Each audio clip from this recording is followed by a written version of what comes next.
చాలా బాగుంది మూవీ. ప్రతి ఒక్కరు థియేటర్ లో చూడాల్సిన మూవీ, ఫ్యామిలీ తోటి వచ్చి చూడాల్సిన movie bro. Rishab Shetty acting ఎలా ఉంది sir? Super direction, super music, super background music, everything is super. National award compulsory రావాలి. నేషనల్ అవార్డు కాదు బ్రో, ఆస్కార్ ఇచ్చినా తక్కువే. దానికన్నా పైన ఏమైనా అవార్డులు ఉన్నా కానీ రిషబ్ రెడ్డికి ఇచ్చేయాలి. పార్ట్ 3 ఉందా అండి? పార్ట్ 3 ఉందని లీడ్ ఇచ్చారు, అది మన చేతిలో ఉంది. ఈ సినిమాని ఒక 3,000-4,000 కోట్లు కొట్టేస్తే పార్ట్ 3 కూడా వచ్చేస్తుంది. రిషబ్ చేతికి 100 కోట్లు ఇచ్చారంట, చాలా తక్కువ బ్రో.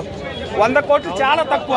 ఒక 500-1000 కోట్లు. కాంతార చాప్టర్ 1 మూవీ ఎలా అనిపించింది? చాలా బాగుంది. And overall the summary it's very nice.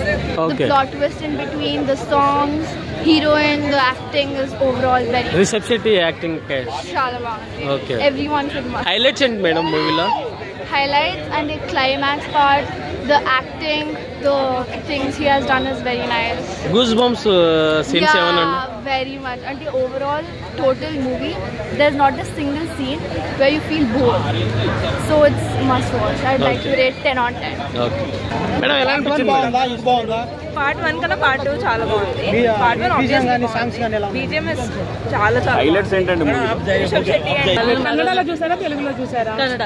మా బ్యాచ్ లో అందరూ 11 మెంబర్స్ వచ్చినాం మేము, కన్నడ వాళ్ళు అందరూ ఉడిపి వాళ్ళే. అదొకటే కాదు, మన భాషలో చూస్తే మనకి చాలా నచ్చిగా ఇదవుతుంది అని ఫస్ట్ టైం చూసినాము. ఇంకా నెక్స్ట్ టైం తెలుగులో కూడా చూస్తాం, దానిలో ఏం లేదు. హైలైట్స్ ఏంటి మేడం మూవీలో? హైలైట్స్ అయితే మా భాషది ఉంది ఫస్ట్, మళ్ళీ మా దైవం ఏవైనా ఉంది అవంతే ఉంది, మళ్ళీ హీరోయిన్ బాగానే చేసినారు.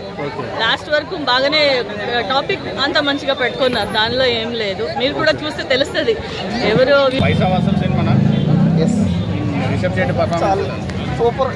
కాంతార చాప్టర్ 1 ఎలా అనిపించింది సార్? చాలా బాగుంది. అందరు వచ్చి ఐమాక్స్ బిగ్ స్క్రీన్ లో ఎంజాయ్ చేయాలని కోరుకుంటున్నా. చిన్న థియేటర్లో చూసి waste.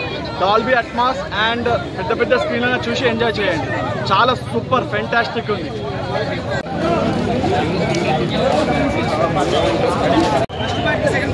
You can enjoy the same.